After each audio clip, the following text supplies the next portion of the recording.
Good afternoon or good morning to wherever you may be zooming in from. I'm Rachel Messerich, Programs Manager, Legacy and Editorial for the American Craft Council and the coordinator behind the American Craft Forum series. I'm so pleased to welcome you all to this American Craft Forum's program in association with our quarterly magazine, American Craft. I'm speaking to you today from my home in Apple Valley, Minnesota, and representing the offices of the American Craft Council in Minneapolis, which are both located on the traditional, ancestral, and contemporary lands of the Dakota and Ojibwe people. This place carries a complicated and layered history. In the thousands of years, the Dakota and Ojibwe people have been in relationship and kinship with the land here, and in the several hundred years since European settlers colonized the land that the state of Minnesota now occupies. The United States land seizure was a project of destruction that denied the Dakota and Ojibwe free and unhindered access to land that fundamentally shapes their identity and lives. We pay tribute to the Dakota and Ojibwe and invite you to consider the land on which you live and the confluence of legacies that bring you to stand where you are, particularly through critical reflection and conversation with your own community. Fostering conversation and community are at the heart of ACC's mission, and American Crafts serves as one of the most vital contributions in service to this mission, and hopefully to the field of craft and American culture. ACC's 80-plus-year-old publication contributes to the craft conversation by shining a light on the diversity, resilience, beauty, and impact of American craft and its makers. In 2024, we look at craft through the lens of 4 themes: light, ritual, savor, and weave. The editorial team is just wrapping up the summer issue, Savor, which will be hitting mailboxes in mid-May. Plans are well underway for the fall 2024 issue on weave, and we encourage pitches and submissions from our community and have more information on the rest of the 2024 themes on our website. Please check under Writer's Guidelines and Submissions for more information.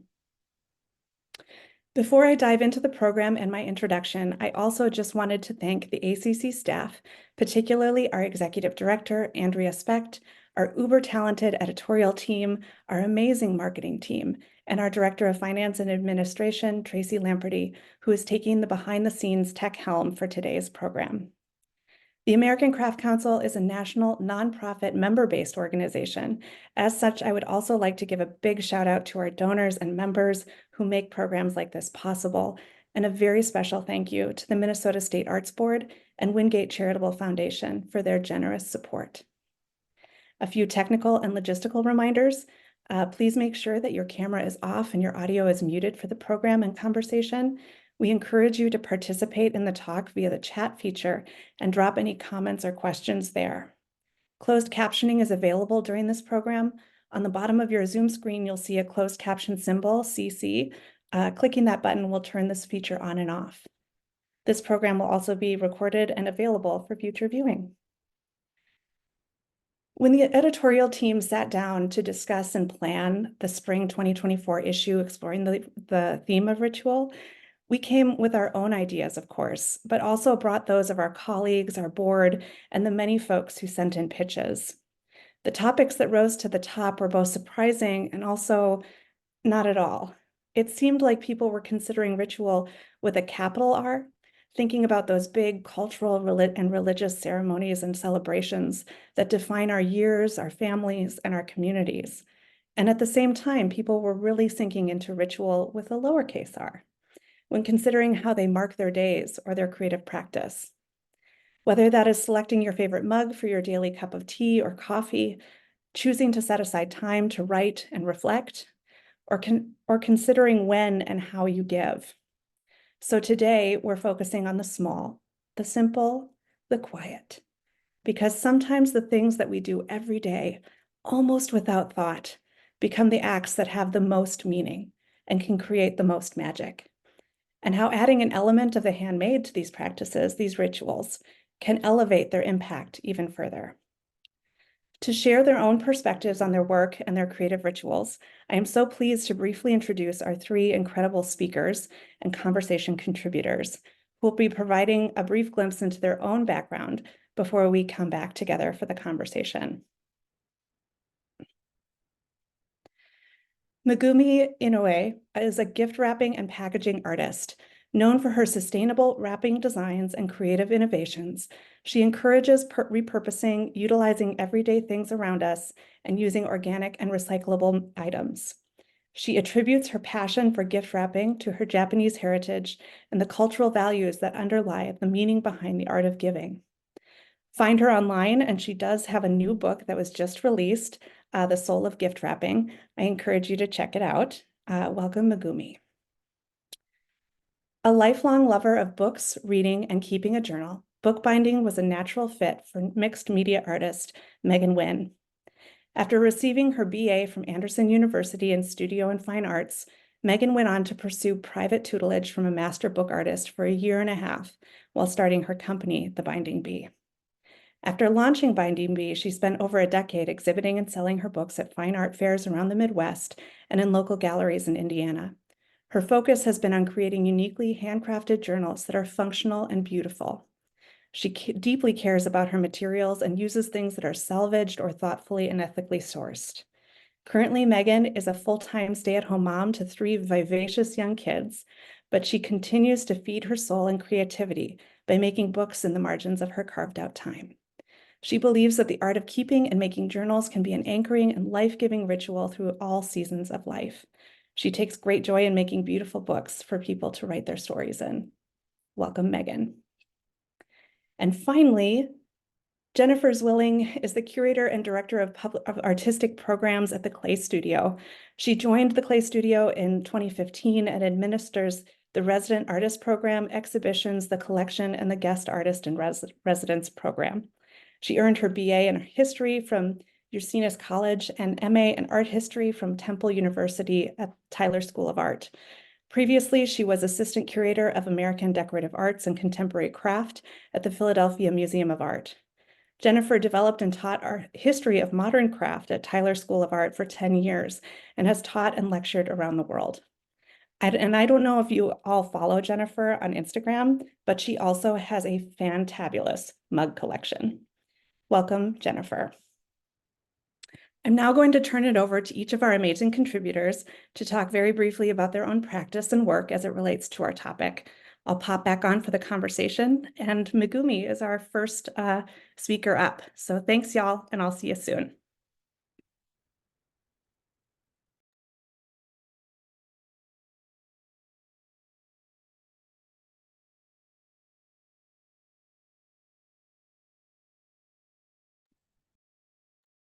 Hello. I'm hoping everybody can see me. I am Megumi Inouye, and Rachel, thank you so much for all the work that you put into this program. It's a joy to be here today.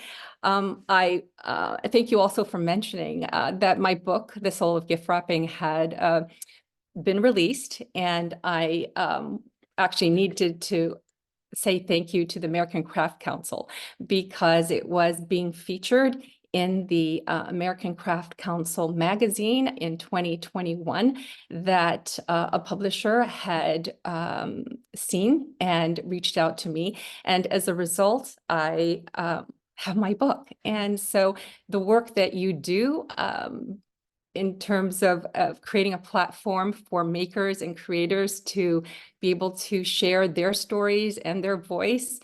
You never know where that can lead. And in my case, it was definitely a transformative situation that had occurred for me. And I'm very, very grateful. At the time that the publisher did reach out to me, I had a wonderful interview with John Spade, who had wrote that article and asked me some profound questions about my wrapping practice and how the Japanese traditions and my background, my cultural background, impacted that practice, and also to look into the meaning behind that. And as a result, I did think about all these things in a very profound way, and I'm very fortunate that I was able to spend the last few years thinking through more deeply the kind of conversation we're going to have today, actually. And I am grateful for that. So thank you so much to all of you for being advocates for us crafters and makers. My work is primarily focused in the area of packaging and wrapping. I actually love crafts and arts of all forms, but this is the one area where I direct my intentions and creativity and my expressions of gratitude and care and love to others through this medium. And it's inspired by my Japanese background. I am a Japanese American. I was born and raised in the US, but my parents are from Japan. And in the Japanese tradition, wrapping is a reflection of gratitude.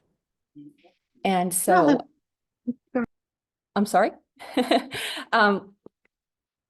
And so this was the reason for me to explore this in different ways. And in my book, I talk about why do we wrap our gifts and what makes it meaningful, and how do we wrap in a way that nurtures ourselves and other people while also being conscientious of our environment. And so the work that I am able to share are things that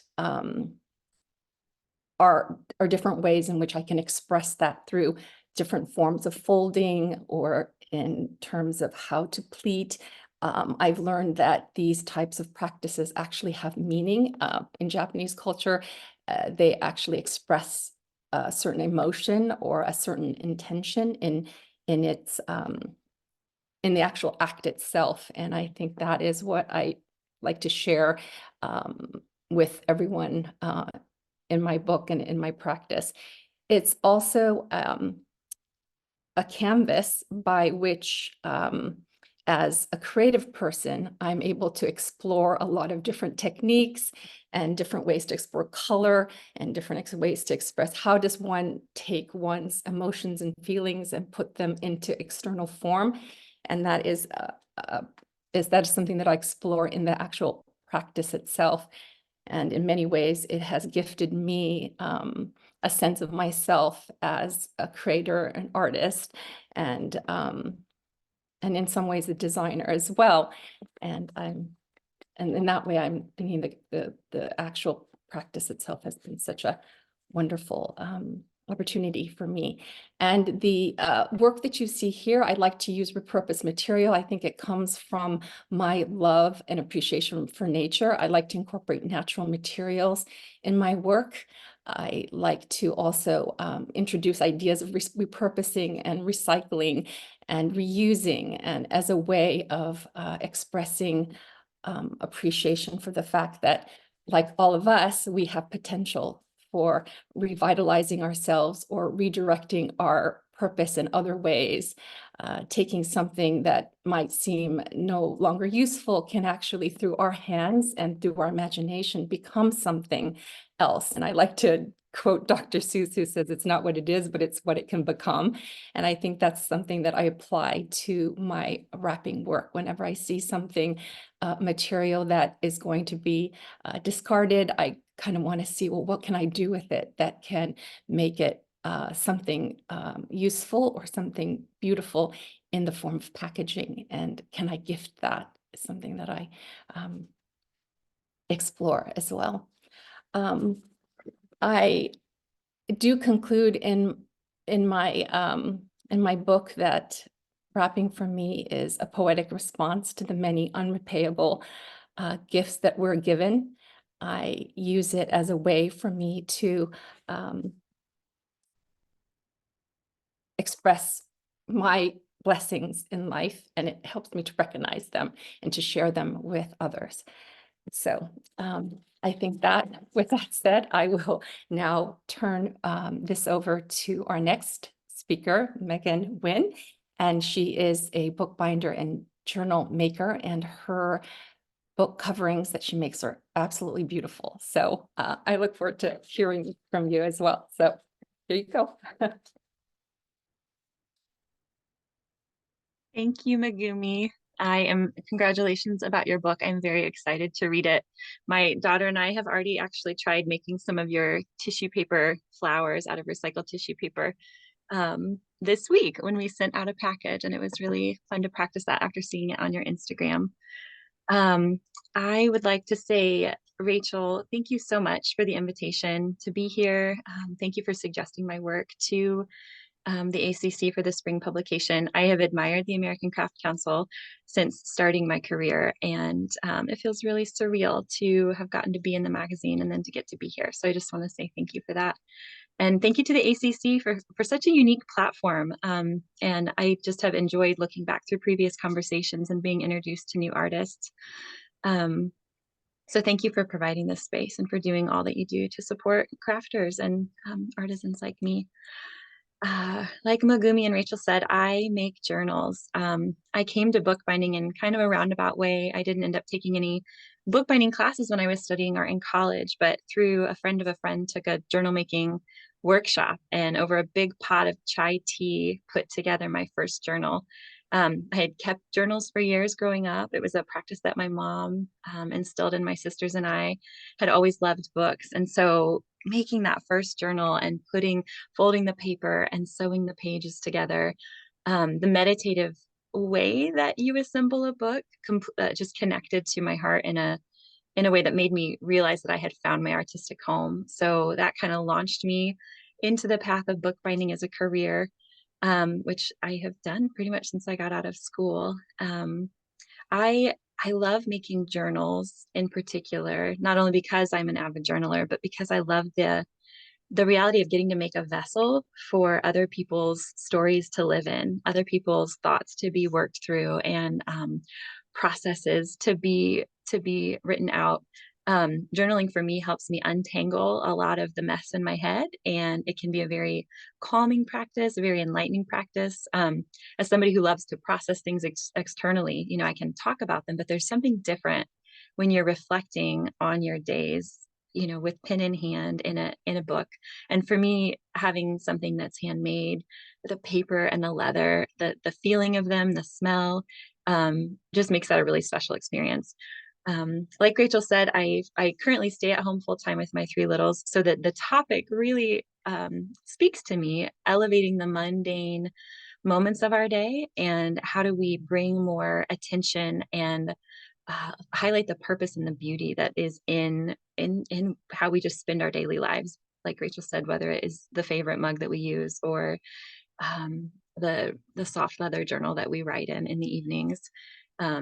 I think about it even with, tucking my kids in with the handmade quilts that their grandmother has made for them, and just the way that craft can be woven in and beauty can be highlighted in just the very, very simple acts of our day.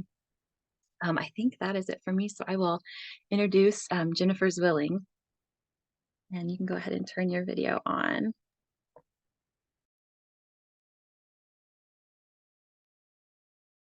Hi, everyone. Thank you so much, Megan. And I also want to thank Rachel and the American Craft Council in general, but Rachel has done an amazing job really cultivating our little group and leading us through some lovely conversations already. So we are all excited to be here and talk with the rest of you.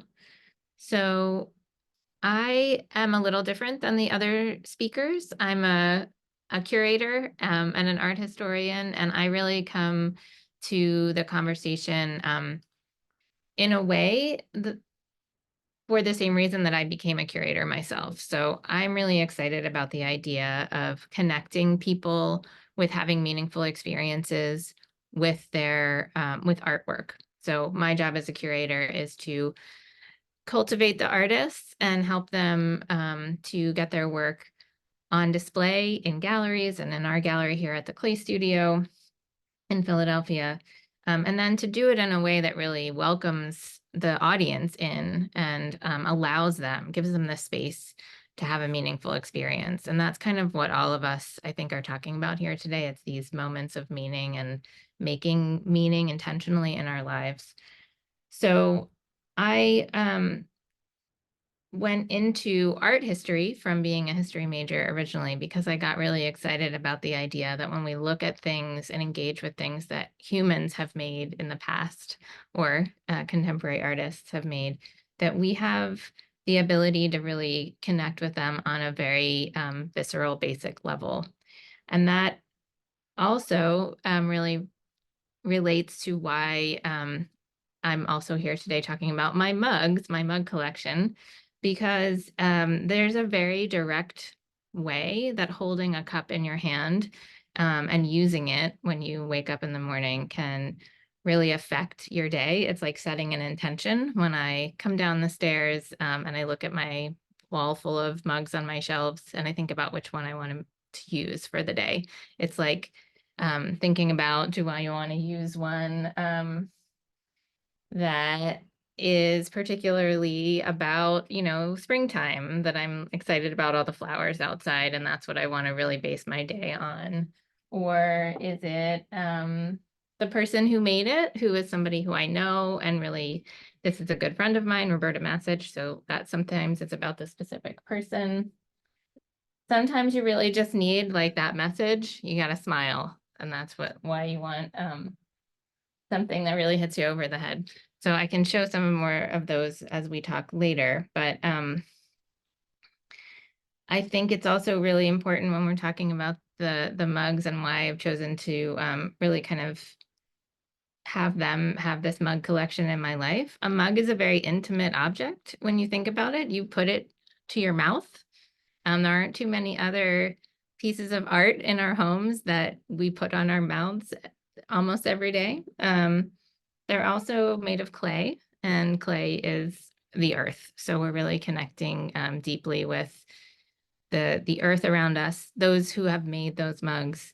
It's also a very basic item that people for thousands of years have had in their lives, right? We've needed to have some sort of vessel to hold water for drinking. So there are a lot of different ways and different layers of meaning in this very basic object, a cup. I also just wanted to think a little bit about the American Craft Council. I'm going backwards a bit. My colleagues were talking about the American Craft Council first. It's been around since 1943. It's a really important organization. You've heard from my two friends here how important the being highlighted in the magazine was. So I really appreciate that everybody on this call feels the same way I do, thinks the American Craft Council is great and supports it. And it is all of our attention to this idea of craft that's going to keep it vibrant in our contemporary society. I'll come back full circle to the idea that I am an audience member when it comes to these objects. I am the user of the cup, I'm not the maker. And each of us as audience members are very valuable in the art world. And we have to think of ourselves as kind of the final stage of the artwork, closing the loop. The artist makes the work, but it's the audience member that experiences it that really kind of finalizes that intention that the artist set out by making it in the first place. So I think that that's my introduction for now. Thank you all for listening.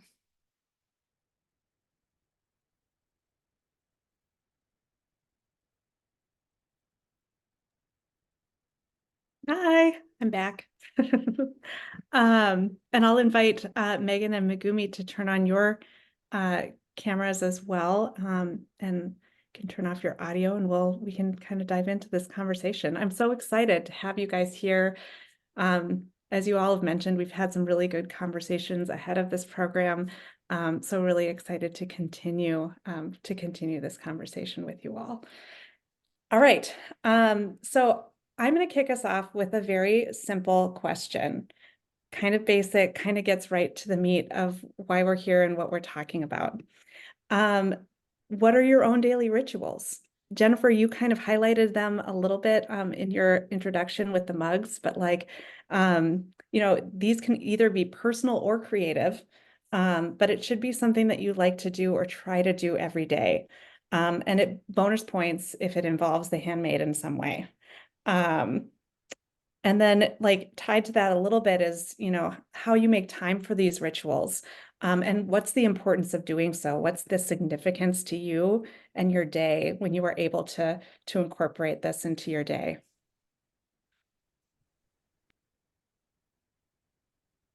And I can, this is Pick somebody. all of you. So if anybody wants to start, that would be great. Otherwise I can call on somebody. Well, I will just say that, I do have a ritual related to, of course, my practice of wrapping, but even before wrapping, I think that there's a need to create sort of an emotional state for you to be in a state of, gratefulness in some senses. And I think one of the rituals that I do, and I know we all talked about having coffee or our matcha drinks in the morning, but for me, I always say that that I like to take a moment every day to pause in the beauty of nature. And it just is a morning ritual to wake up, and I have a sycamore tree right in front of my coffee maker where I've watched the various seasons go through, 4 seasons of the tree. And and I know that it's just something that grounds me every day with my morning drink. And it's something that I just pause to take the time to do. And it sort of sets the day for me. And I was just thinking, I just wonder how much nature plays a role in everybody else's creative life, and how maybe that also brings in different intentions for you. And that's sort of something that's done even prior to your creative practice. It's just a sort of a mindset that sort of gets established by that ritual. So that's sort of a small one for me in the mornings, early mornings, which is always the stillness of morning, is very grounding. Anyone else? I could go next if you want. It's related to, I'll share one that's related to my mugs, and I'll have to admit also I don't do it every day anymore, but the reason why people know that I have a mug collection is that during the pandemic on my Instagram, I decided that I was going to post a picture of my coffee mug every morning. It was a way to connect with the people who had made the mugs, to just like, I got very also connected to the idea of thinking about a moment of joy every day, because it was hard to find moments of joy, and I had to really connect. It was about nature too. Like I would just go outside and think like, my hibiscus bush has made one flower. I am happy. And sometimes I would put the mug next to one of my flowering plants or something and have those things all connected. But it really was the idea of sharing that joy, being grateful for what I did have within those hard times, and looking for connection. And that is another thing that's, really in the wonderful questions that Rachel wrote for us and the conversations we've had, is using that ritual to connect with others. And it's gone, it keeps growing. You invited me to this talk. There's a display of a group of my mugs at the Philadelphia airport. So if anyone's flying in and out of Philadelphia International, there's some collection displays, and my mugs are there. So it's moment of joy, sharing something, doing that choice of which mug to use in the morning, and then just like wrapping all those things together. That's meant more than one answer, but there you go. Good. Mine is kind of the bookend on the latter part of the day. I do start my morning with one of my favorite mugs and a cup of coffee and a few quiet minutes. But the one that I was thinking about the most for this conversation, kind of similar, looking to find joy or gratitude. At the end of the day, and it's just like a few minute practice. My rituals were much longer when I had a different set of time parameters. But just for a couple of minutes, I do what I call it my thank you list in my journal. And for me, it's very much a form of prayer. And I'm just like thinking about, and usually it is very simple and mundane and basic, but just kind of thanking God for a few blessings of the day that I don't want to forget. And it's a bullet point thing. Today I'm thankful for, and then it could be simple.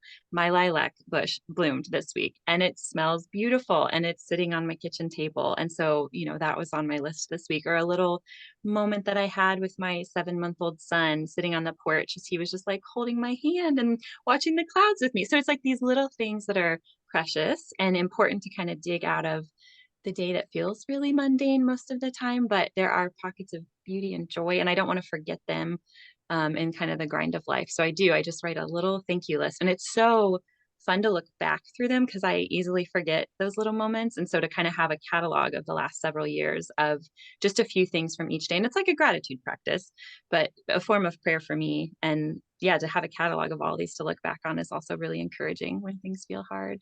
So that's mine. Well, speaking of hands-on too, you said if we do get bonus points for something is handmade, and I have to say that the practice for me for wrapping is a form of ritual in terms of being intentional, and it's a moment to ground me in gratitude, because the few minutes that I have when I'm wrapping a gift is when I get to really think about the person I'm wrapping for. And it's just a fleeting moment, but it just allows me that short moment of reflection, and how that just actually adds so much meaning and purpose to the act of wrapping. It gives me the canvas or the vehicle or some means for me to direct my energy and activate that gratitude. And I think that's why the practice has sort of meant so much to me, because it's something that I can implement. I can actually put into form and then bring it out to the world, or to share it with somebody else and then direct it to others. I wanted to talk about this importance of ritual, in the sense is that I love windows in Japan, but there's this particular window frame called, it's a window style of a shoji screen called Yukimi Shoji, which literally means snow viewing window. And it frames a scene of nature.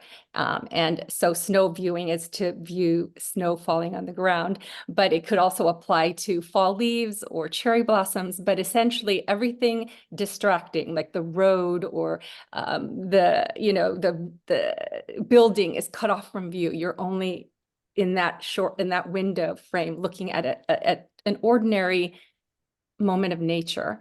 And I sort of equated that in my writings of how that to me was sort of a way that wrapping was to me. It sort of frames a moment for me to just focus on something good and beautiful for a moment. And I love that, because the beauty of snow falling on the ground is so ordinary, and it just seems like insignificant, but yet it's incredibly beautiful. And wrapping to me in that sense represents that as well. It's that moment to just find something meaningful in just an ordinary moment, an ordinary thing, the things that people do for us, or that seem just not the grand things necessarily, but just the smaller things. Are things that I enjoy wrapping for. Birthdays and holidays, of course, are also celebratory, but it's just in gratitude to small things that people do for you, or things that you appreciate, and to be able to have some way to be able to express thank you to them is why I feel like learning some of the techniques or doing this practice is important or really meaningful to me. And I love that snow viewing analogy, because sometimes these rituals just create a frame for us to just be able to tune out everything else in the outside world for just a little bit, to focus on something that's is meaningful or beautiful to you. And we all sort of need to do that for ourselves. It's just like saying, take a moment, take just a short time to just recognize the blessings in your life. And I think that's what rituals do for us in a way, and also grounds us in the creative practice, because for me, it's like, how do I translate those emotions into form, into an art, or into something that you create? And the energies that we transfer, we often look at it's as if it's a disassociation between what we make and who we are, but we imbue ourselves in what we make. And so I do feel that there's a transfer of energy that takes place when we fold paper or when we do ceramics. I was going to tell you, Jennifer, there's this thing, I think the Clay Studio has this vision, and I think it was like, what we shape with our hands transforms our future. And I love that, because it felt like, yes, what we put our hands onto, it does change things for people and ourselves. And so when I saw that, I loved that quote, and I thought, I'm gonna tag it and journal that one. I love it. Thank you. I'm going to tell my colleague who came up with that, which we all love, and we're really proud of her for sort of putting those really important thoughts into words. I mean, it's a simple sentence, but it really does contain a lot of information. Yeah, thank you for sharing that, for taking the time to look. That was nice. Oh, I love that. Well, really, the maker is really the hand, something about something that's handmade, like the journals that you make, Megan, are just beautiful because of the handmade quality that it is, and the fact that something like that could really, I mean, something that is like a journal that holds your life moments kind of deserves to be wrapped in something that is, I think, with a soul, you know. So I just think there's such value in that, in somehow it sort of honors it, or it pays tribute to it, or gives it an additional meaning. And I think that's probably what what creators do and give. And mainly we need to recognize that, I think, is really what it is. Yeah. Yeah, and that kind of leads me into kind of another question that I had sent to you all, but because in different ways, like, and all of you have touched on these aspects of reflection and gratitude, I think, in a lot of the work that you're doing. You know, whether that's writing in the handmade journal, whether that's, you know, exquisitely wrapping, you know, a package or a gift for someone else, or, you know, even pulling together artists' work in exhibitions. You know, it's about reflection, about, you know, pulling pieces together in a way that's going to inspire somebody else as well. And so, you know, how do you hope that your work will be received by those who are inspired by it? And in some cases, your work then becomes part of somebody else's life in a really lovely way. And could you reflect on either or both of those a little bit? Maybe we can start with you, Megan. Hey, one of the things that John Spade and I talked about in the interview for the magazine was that some people do push back and say, I don't have anything important enough to write in a book that's handmade, or in a book that's like that. And I got that a lot when I was traveling at art shows. People would say, I don't have anything important enough. I couldn't use it. I would be too intimidated.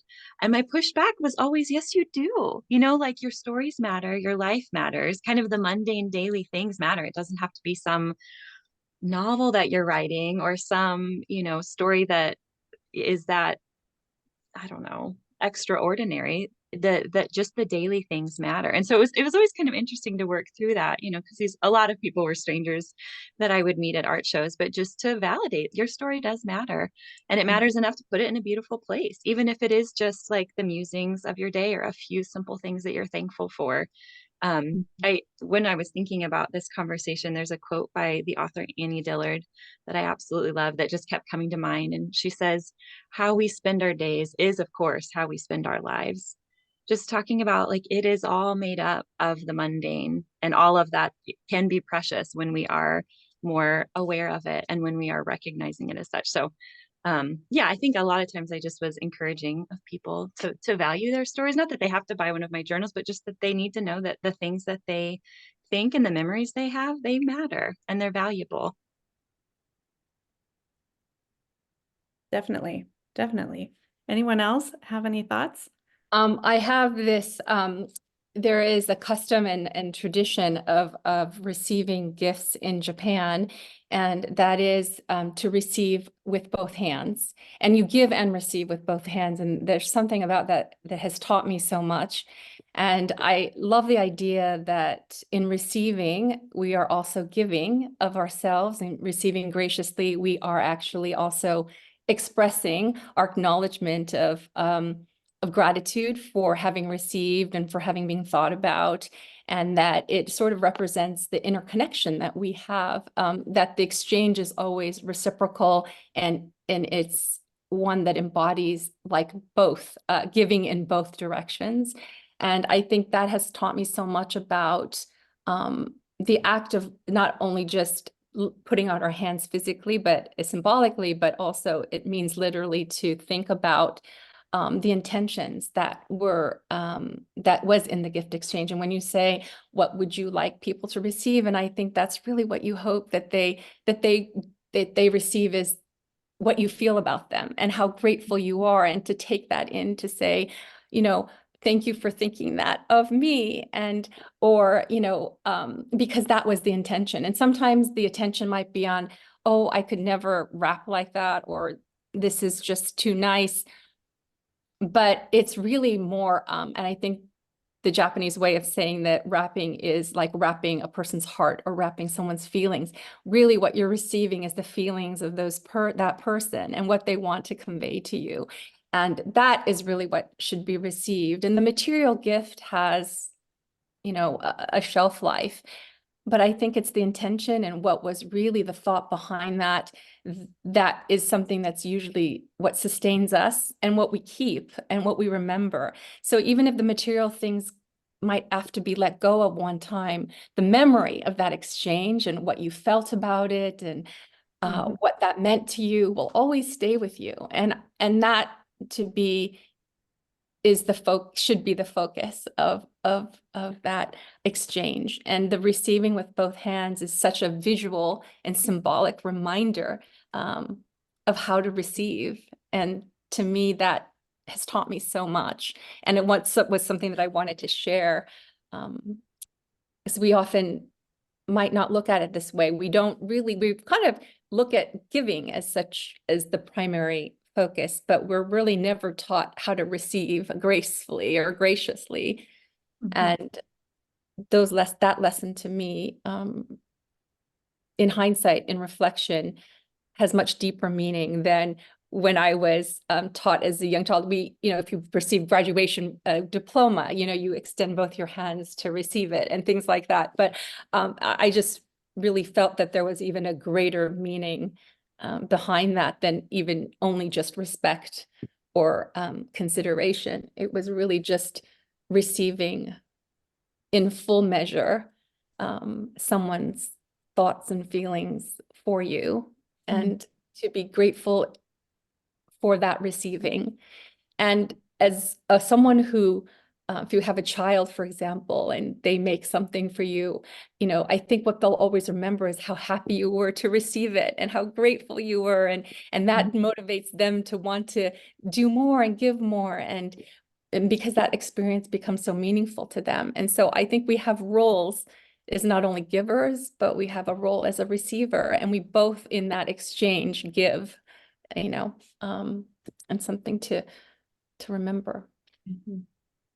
Great. That's lovely to think, to think about that as an act of community, to,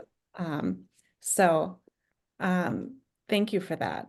And, and Jennifer, even, in your role as a curator, you are also creating something, bringing artwork together, bringing experiences together that, somebody also receives, right, as they walk into the gallery space. So if anything that you want to say around that too.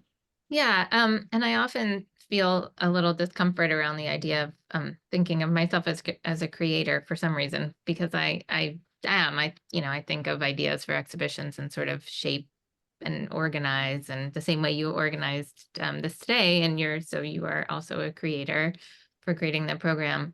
But it did occur to me with that question that one of the things that I really hope, I talked already about the audience, that's really important to me. But oftentimes when I've worked with artists, for instance, we had an exhibition where I organized artists going over to the Philadelphia Museum of Art, and they went into storage and were able to pick a piece of historical artwork that they really connected with and then make a response piece. And I've had some of those artists come and tell me that that activity has changed their entire way of working or their body of work, that it was so impactful to them. So there's some things that can have this great impact on a person, and the idea that I could be part of that, giving them that avenue for inspiration, is very wonderful and meaningful to me. But even small things, specifically small things, right now we have a show called Small Favors. It's been going on for 18 years. It wasn't my idea, but it is about 300 artists who all make artwork that fits into a 4-inch cube. And I've had people come and say, you know, every year they think about that show, and the challenge of thinking of a way to make their normally really large work fit and still have meaning in that very small space is a really important kind of a ritual, like an annual ritual that they do. And it like resets their artistic practice, and that's really meaningful to them. So there are different, there's the audience view forward maybe, and then the artist view, that both of those things are really, that's what keeps me going. I mean, the idea that an artist would be so inspired by something that I helped them with, that would like have a ongoing impact on their work, is very exciting to me. But I have a question, but I can say for Megumi, but I can save it for later if you want. No, I was please do. Please do. Actually, it's for both of you, really, because what we haven't talked about is that both the things that you both make are ephemeral. Megumi's is much more so. Like, yeah, I love the idea that what you're doing is creating this moment and the memory of the importance of it. But does it ever feel a little bit icky that you've spent all this time on something that somebody's just gonna take apart? And then it's a little bit less so for Megan, I guess, because really people often save these things, but they do change when they have writing in them. Anyway, how do you feel about that, Megumi? Well, it's Taking interesting apart of the because, thing. yeah, I have thought about this a lot as well, but I realized that similar to when I was writing as well, is that I put in it, I derive so much from having put that out, and it's my expression of how I feel about a person or the situation that I want to be grateful for. And so I already derived the best of what I could in giving that. And if someone receives that in full measure, there's no greater joy than that, because it's a shared joy.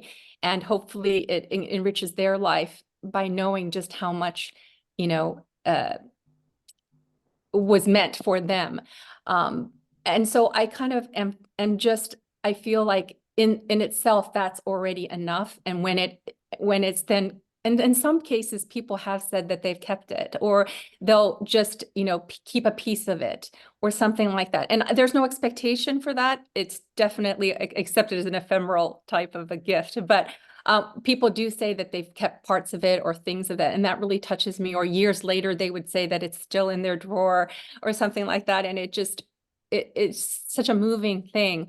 But the expectation of that is not there. I feel like it's partly also for myself to recognize my own blessings, and it's just a representation of that.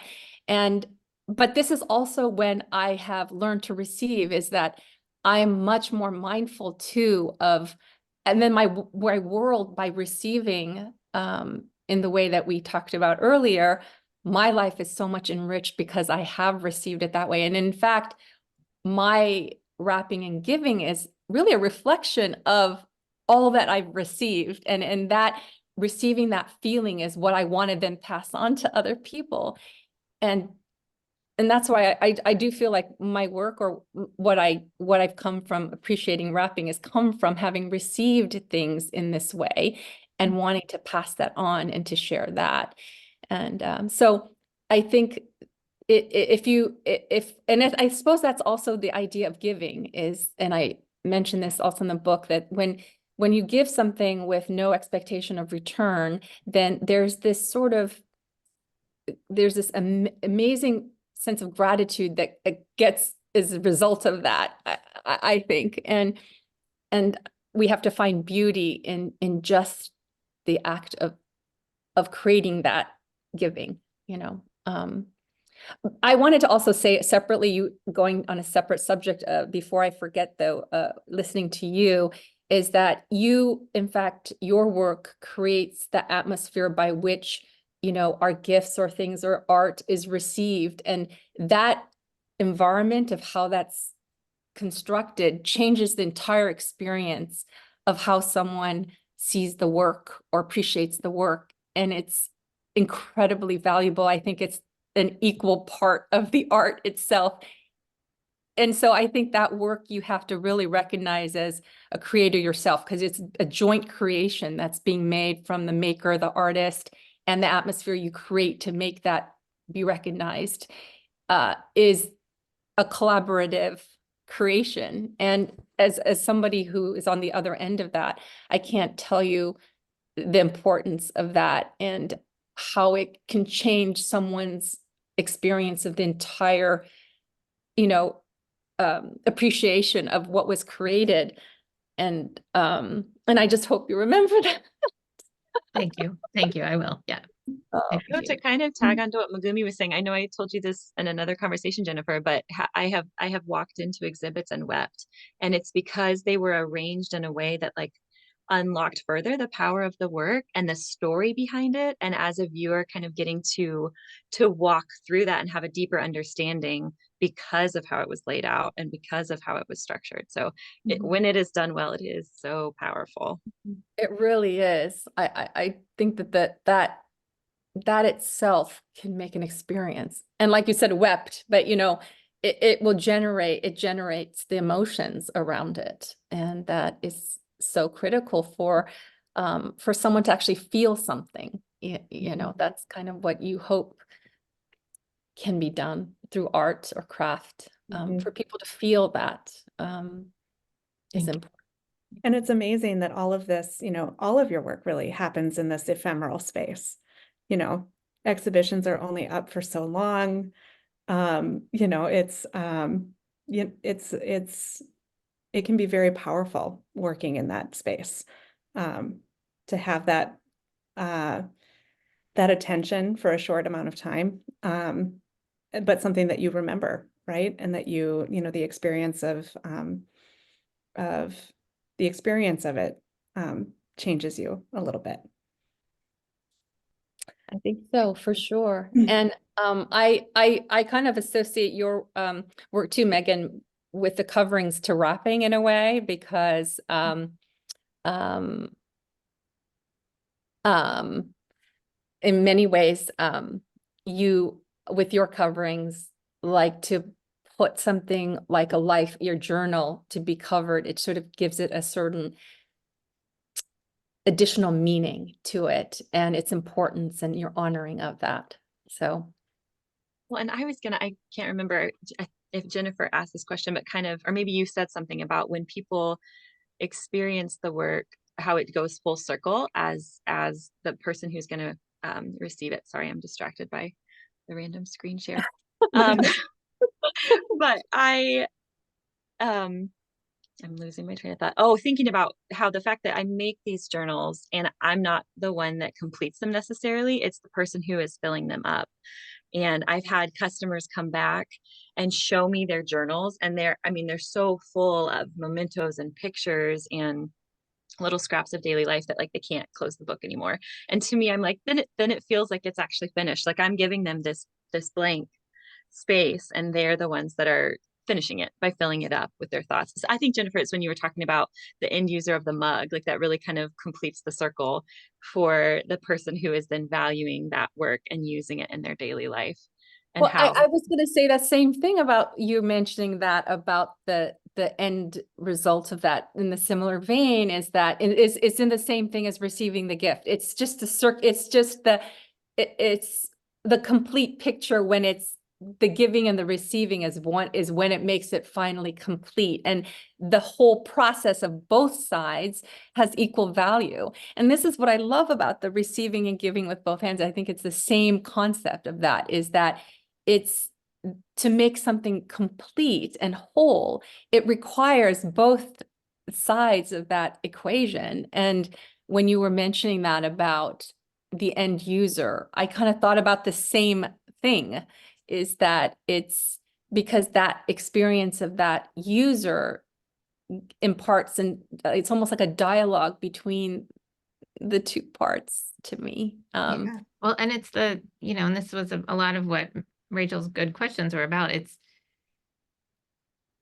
everything you're saying and is also about it's connecting people, right? That's what we're trying to do. We're trying to create connections between humans. And I think especially in our time when there are so many ways that we can be separated from each other, whether it's like physically or you know, emotionally or mentally or whatever. Even the fact that we're all on Zoom here today, right? We're not physically in the same room, but we crave ways to connect. So this wonderful program called Zoom was created. But even across distances, all of the things we're talking about today can make two people's minds come together, or two people's, I don't know, don't want to be too wifty, but you know, two people's souls, right, coming together, and spirits. So I think that that's what we all crave, is connections, and that's what really in the end makes the world a better place, is when we feel positive ways to be connected to each other, and to remember that we're all human and we're all part of the same humanity, and that's the only thing that can sort of bring peace and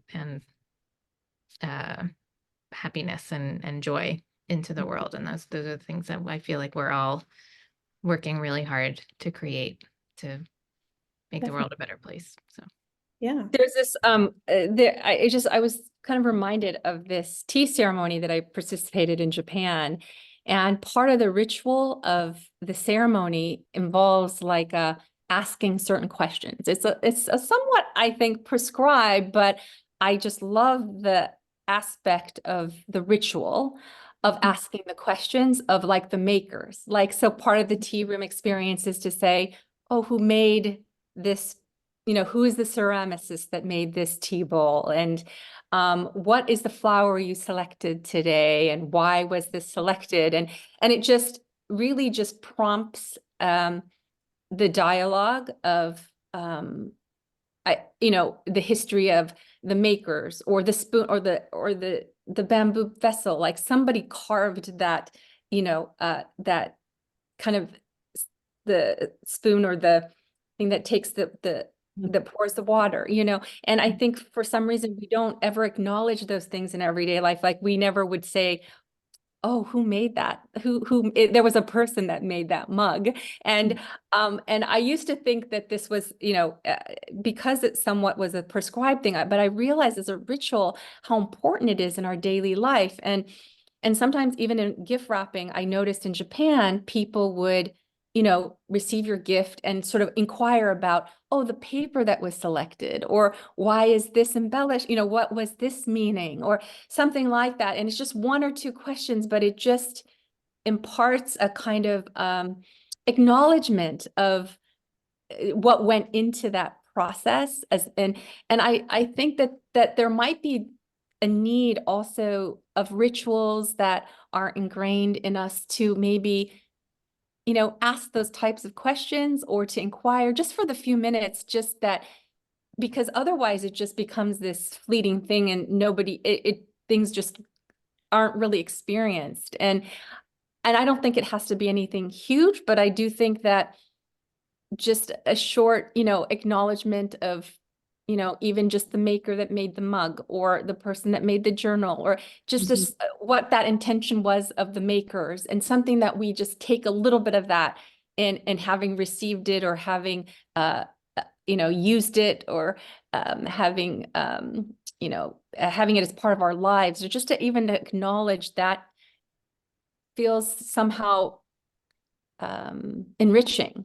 And we've lost a little sense of that, a sense of gratitude, and also just intentions that had been placed, you know. Like I would never think, just receiving that journal, for example, that so much thought that you had put into it, and the meaning behind that, and why you think it's important. Or, you know, these mugs, I mean, we know just how much goes into making. If you've ever tried ceramics like I have, it doesn't come out easy. It's not that easy to do. But I think that this idea of us as users have a role, or like receivers have a role, in that we can, you know, just take notice of it. And that in itself could just really profoundly change the experience of the moment. It could change it for the maker itself. It could change it for the person using it, you know. And also someone viewing it, someone just observing that appreciation also does something to you as well. Those was just something that I thought about listening to the conversation. Yeah. Something that Well, it makes, oh, sorry, go Oh, ahead, no, Rachel. no, please go, Megan. I was just going to say something, Megumi, that it makes me think of is it's asking us to slow down and to Yeah. savor it, right? To be thoughtful enough to ask a question. I love that you're talking about that being kind of prescribed, but it forces you to slow down, forces you to ask a question about why you chose those beautiful yellow flowers in that gift wrapping, or why, you put things the way that you did in the exhibit. So I love that invitation, because you have to think about it. You have to kind of settle down a little bit, and I don't know, it creates a little bit of space for appreciation, because we kind of prolong that moment instead of just, ripping the tissue paper out of the bag and then I love it. I think the savoring is the key, like you said, and maybe rituals are the, are what allow us for that savoring or for that reflection. And so that's why rituals are put into place for us, so that we can savor, so that we can prolong these moments, that we can appreciate these moments. And so maybe, that's kind of where I think rituals are maybe important in our lives to have. It reminds us of what we need to do. Yeah. Yeah. And we actually, just a little bit of a time check. We still have a few minutes, but we had a couple of questions that came in actually through the chat that I wanted to bring up for you all, if you wouldn't mind. First, the one that kind of came in first was actually about inspiration.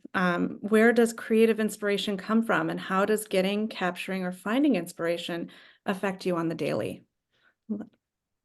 Does anybody have any thoughts around a question like that? I can answer, and it'll be Yeah, kind of yeah. short. For me, a huge part of my inspiration comes from the materials themselves. So because I use a lot of reclaimed leathers, I'm inspired by the colors that I'm able to find. I actually intentionally will purchase the hides that have imperfections, and I love kind of highlighting that and working that in a unique way, because it does make it a one of a kind, and it also just kind of acknowledges that everything is actually imperfect and there is beauty to be found. There's a lot of like antique keys or different things like that in it. So a lot of my daily inspiration comes from just working with the actual materials. Mhm. I Super. think, and what that really ties into kind of what we were talking about, and is if you have intention, if you want to think about the intentions of your day and set your intentions, that's where your inspiration can come from, because you can really be inspired by anything. It's deciding to want to be inspired sometimes. Yes, that's true. That is, I think, the first step, because all you have to do is take a deep breath and look around you, and you're going to find something. Of both, everybody's been talking about gratitude. There's always inspiration in that. But I think, yeah, just making that decision and adding to what, and the ritual, and it's all tied together, right? Because sometimes setting your intention to be inspired is giving yourself a ritual to do every day, so that you have the space to have the time to do that. And everybody's also been talking about, like, while you're making, that is sometimes the ritual itself, doing the gift wrapping, making the journals. And when you're making, I'm not a maker, but I am here in the clay studio and I watch people throwing pots, and I've done it myself a little bit, so I understand it to a certain extent. It's the fact that you have to do the same motions over and over again. And once you get good at these things, your muscle memory kind of takes over. And it's scientifically proven that when you do that kind of thing, your mind is then, first, it's sort of flooded with endorphins. Second, it is released to a certain extent, because you have to be concentrating enough to actually do the action. But it's such a known action that the other part of your brain can kind of be free to think about other things. But I feel like just enough to have that inspiration, or to kind of like connect with maybe a subconscious thought that you weren't aware of, and let it come to the fore. So yeah, it's a combination of intention and giving yourself that ritual space. Oh, letting it's funny you say that, because when I thought about that, because I said, gratitude, it sounds strange, but gratitude is sort of my inspiration. But Mhm. I think you put words to that in the sense that I think when you're in a feeling of gratitude, so something inspires you because you're in this state, that you're in a kind of a mental state where you're feeling really good and you're open, everything is open. So ideas come, like, the person reminds you of a color, or, you have that map that you save that you want to use for that person. Something just comes up because you are in that state, that you're feeling this feeling. And I always have been trying to hone this idea of how do you take something like that these feelings, and how does it then become something, like a form, like you put it on the gift, or an accent that you might put in. And I'm always trying to figure out how to access that, but it comes really through that feeling, because when you are in that state, things start to pop up around you that remind you of that person, or and so it's almost like the creative endeavor of that gets easily sort of manifested into something.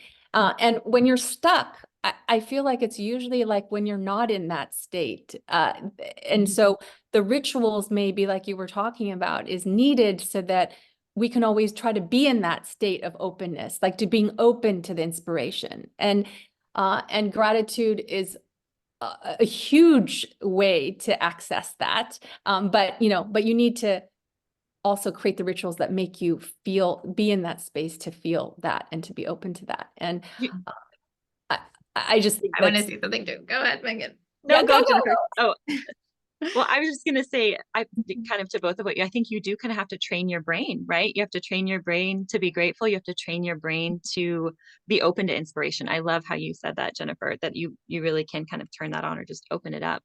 And once you're in that space, I feel like you get more and more and more and more. Yes. So a And really good reminder. that's so great. And I love that Megumi said being stuck. A friend of mine just was talking about like getting energy loose and like sort of, feeling stuck and needing a way. You need something to help you kind of shake that loose and get the positive feeling back. Yeah, great. I love it. Mhm.